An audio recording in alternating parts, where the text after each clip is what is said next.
हमारे जो बड़ी उपाध्यक्ष महोदय हैं वो अस्वस्थ हैं, हम लोग रांची मिलने आए थे, पता चला दिल्ली चलेंगे, हम लोग भी चलेंगे, लेकिन काफ़ी कॉन्फिडेंशियल उनका इलाज चल रहा है, नहीं मिल पाए। तो हम पहले दुआ करेंगे, प्रार्थना करेंगे, और जहाँ है जिस हाल में मजबूत रहें और स्वस्थ होकर जल्दी वापस। राज्य की राजधानी रांची के इस प्रेस कॉल हॉल में उपस्थित देश के लोकतंत्र के चौथे स्तंभ तमाम मीडिया कर्मीगण, हमारे भाईगण, हमारी बहनीगण, आप सबों का अभिनंदन, स्वागत है। और आज के कॉन्फ्रेंस के माध्यम से, चूँकि कल से हमारा विधानसभा का सत्र आगाज होने वाला है, हमारे देश का लोकसभा का संसद का सत्र आगाज हो चुका है, तो ये हम लोग संदेश सबसे पहले देना चाहेंगे कि जैसा कि आज चूँकि ये शायद हमें लगता है कि अंतिम महत्वपूर्ण सत्र होगा, चूँकि इसके बाद चुनावी रंग में हमारा राज्य रंग जाएगा, तो इस राज्य की जिन उम्मीदों के साथ ये सरकार चुनने का काम की थी, जो उम्मीदें इन्होंने जगाकर हमारे वोटों को लेने का काम किया था, और हम लोगों ने एक बड़ी आशा और उम्मीद के साथ वर्तमान की सरकार को चुनने का काम किया था, क्योंकि उनके पास ये अंतिम अवसर है। अतः आज के आपके माध्यम से, क्योंकि हम लोग बचपन में एक स्कूल की दीवार में एक लाइन पढ़े थे, literature is the mirror of society, लेकिन मैं आज गर्व से का साथ कहना चाहूँगा कि उसमें मैं एक लाइन ऐड करना चाहूँगा कि media is also mirror of society. अगर मीडिया अपना काम सही से करे, मीडिया अपना काम निष्पक्ष होकर करे, तो शायद मीडिया भी कहीं ना कहीं सोसाइटी में जिस प्रकार हम लोग पढ़ते आए थे लिटरेचर के बारे में कि लिटरेचर मिरर होता है, मीडिया भी मिरर का कार्य करती है। तो आज मीडिया के माध्यम से, मीडिया को माध्यम बनाते हुए राज्य की सरकार को विधानसभा सत्र के ठीक पहले मैं ये संदेश देना चाहूँगा कि कृपया करके आप जिन मुद्दों के साथ आए थे, सबसे पहले उन मुद्दों पर आप ध्यान दें। आपके जो मुद्दे थे, जो कि अभी देख सकते हैं कि आप कुछ दिनों से लगातार सोशल मीडिया में एक मैंने तस्वीर लगातार वायरल हो रही है, जिसमें आपके जेपीएससी के विभाग नगर निगम का जो वैकेंसी है, जिसमें मैक्सिमम जो है बाहर के राज्यों को लिया गया है। और चिट्ठी देखें आदरणीय मोदी जी, आप मेरा कहना यही है कि आखिर ये राज्य बना क्यों है।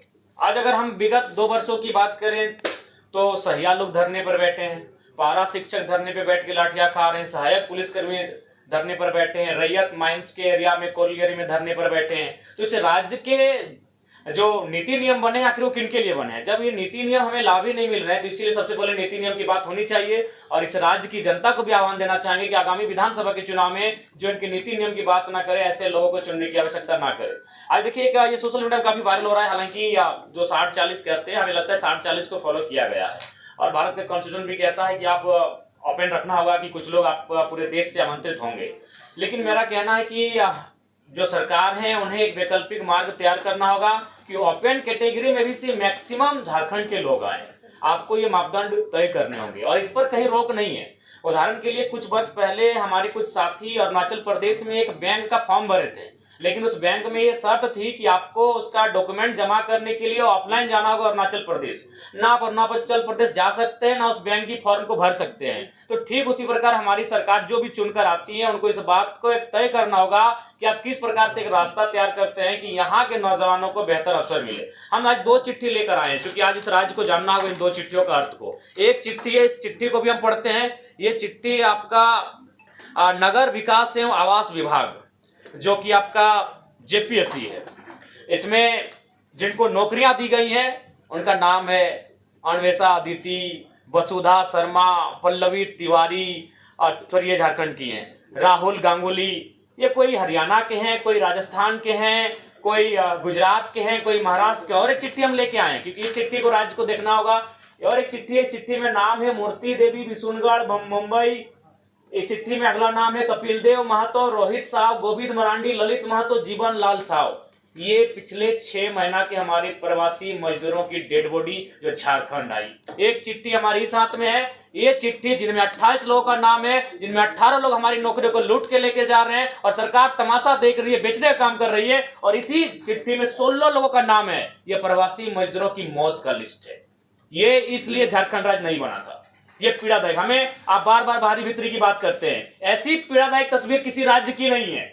ये सिर्फ पिछले 2 महीनों की लिस्ट है। मैं तारीख पढ़ूंगा, 23 तारीख 7वां महीना 2024, 23 तारीख 7वां महीना 2024, 12 तारीख 7वां महीना 2024, 13 तारीख 7वां महीना 2024, 15 तारीख 7वां महीना 2024। तो हम मरने के लिए झारखंड पैदा नहीं हुए हैं।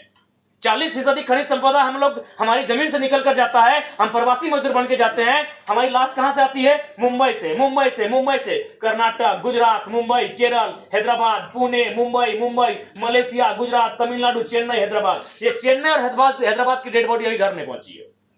4 दिन हो चुके हैं, 4 दिन हो चुके हैं। ये चेन्नई और हैदराबाद की डेड बॉडी अभी तक घर नहीं पहुंची है। मैं आपके प्रेस कॉन्फ्रेंस को कहते कहते मेरे कंठ सूख रहे हैं, मैं भावुक हो रहा हूं। इस दिन के लिए शहीद निर्मल महतो ने कलेजे में गोली नहीं खाई थी। इन लोगों के लिए कलेजे में गोली नहीं खाई थी। इनसे हमारी कोई आपत्ति नहीं है जो जिनका नाम इस लिस्ट में है। हमें आपत्ति सरकार से है। हमने इस लिस्ट के लिए, इस चिट्ठी के लिए हमने सरकार नहीं बनाया था। हमने इस लिस्ट के लिए झारखंड अलग नहीं किया था। हमने इसे रोकने के लिए झारखंड राज्य अलग किया था। ये 16 डेड बॉडी, ये कुछ ही महीनों का रिकॉर्ड कार्ड है। अगर हम आगे बढ़ेंगे तो और दर्दनाक तस्वीर सामने आएगी। पहले सरकार देख रहे हैं कहा कल्पना मैडम जाके प्रवासी मजदूर वापसी आए हैं, उनको लेकर जश्न मना रही है। अरे वो तो जिंदा है, जो लोग मर गए हैं इनकी डेड बॉडी पहले वापस कीजिए।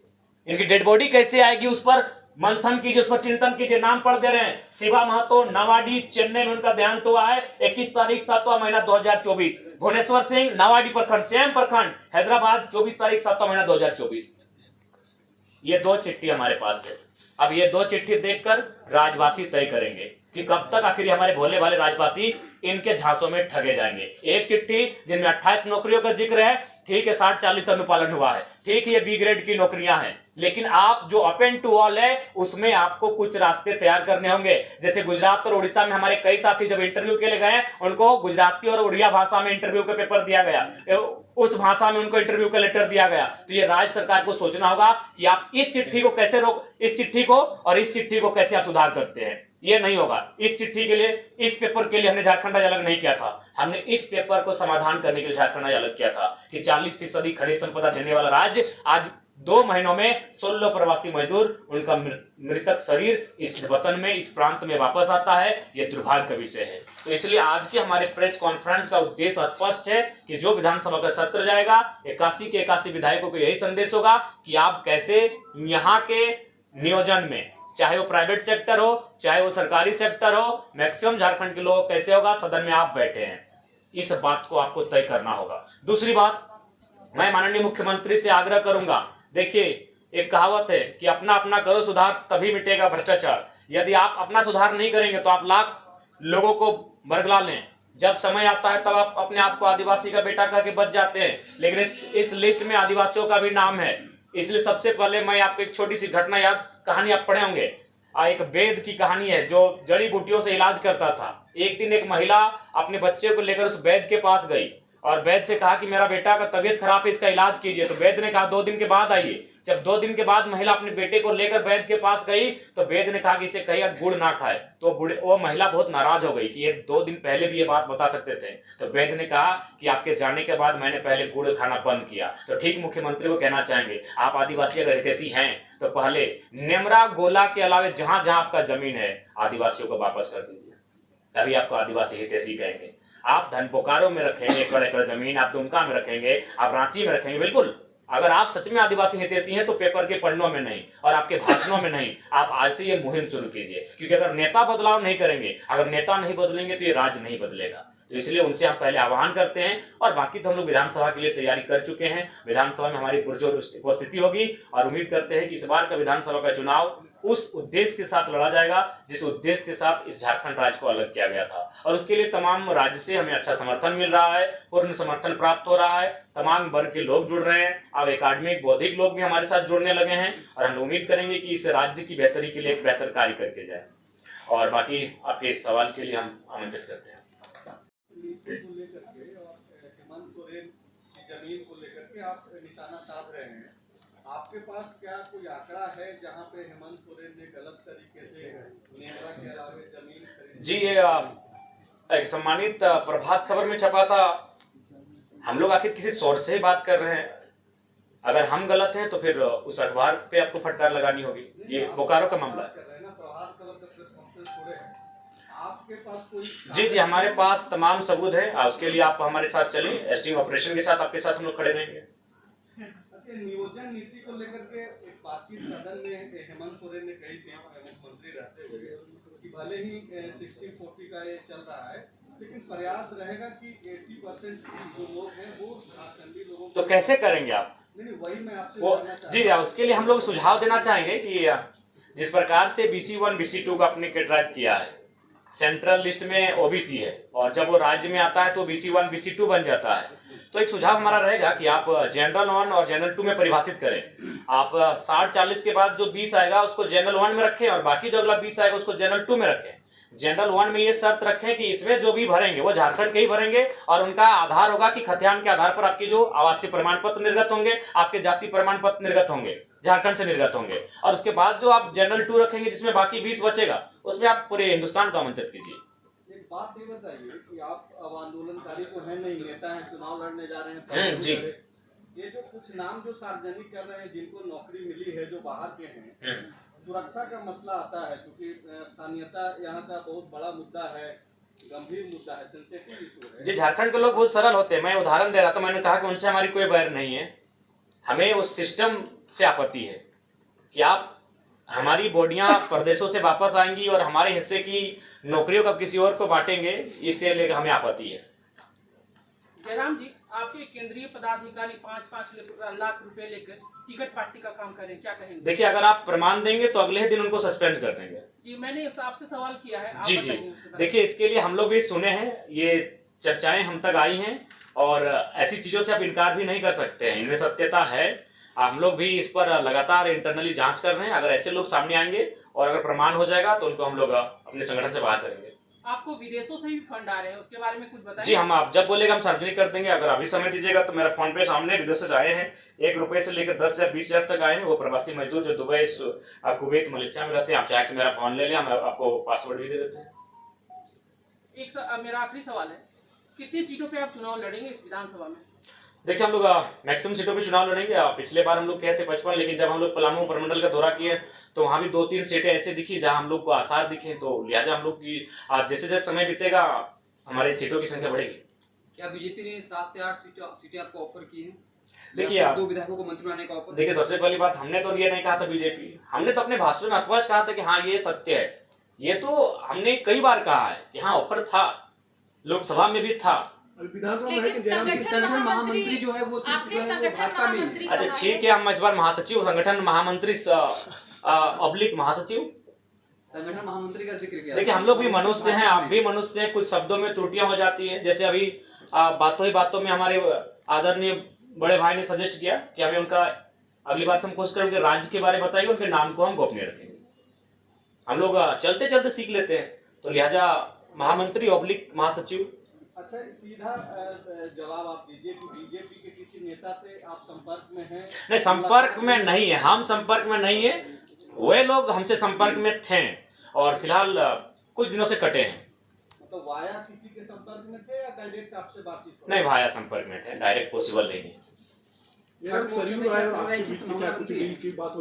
सरयू जैसे हमारी कोई बात नहीं हुई है, ना कोई बात, चुनाव में भी कोई डील नहीं होगी। नहीं, बिल्कुल भी नहीं होगी। उनकी पार्टी से कोई डील। अगर वो नेतृत्व स्वीकार करते हैं, आपका एक शर्त था कि आपका नेतृत्व स्वीकार करें, अगर श्री राय अगर आपका नेतृत्व स्वीकार कर लेते हैं तो क्या धर्ममोर्चे में उनकी संभावना बनती है?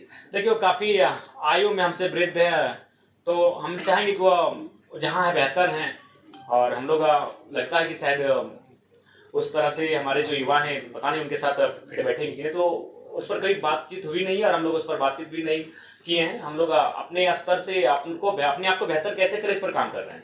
विधानसभा चुनाव में क्या किसी पार्टी के साथ आप गठबंधन करेंगे? क्योंकि बहुत नहीं, हम लोग चुनाव फ्रेश लड़ेंगे और बिल्कुल अपने सिद्धांतों के साथ लड़ेंगे। मतलब ये तय है कि आप नहीं किसी से गठबंधन करेंगे? जी भैया, संजय भैया हैं क्या? दिख नहीं रहे हैं। जी भैया, ये पूरी तरह तय है कि हम लोग चुनाव बिना किसी गठबंधन के लड़ेंगे।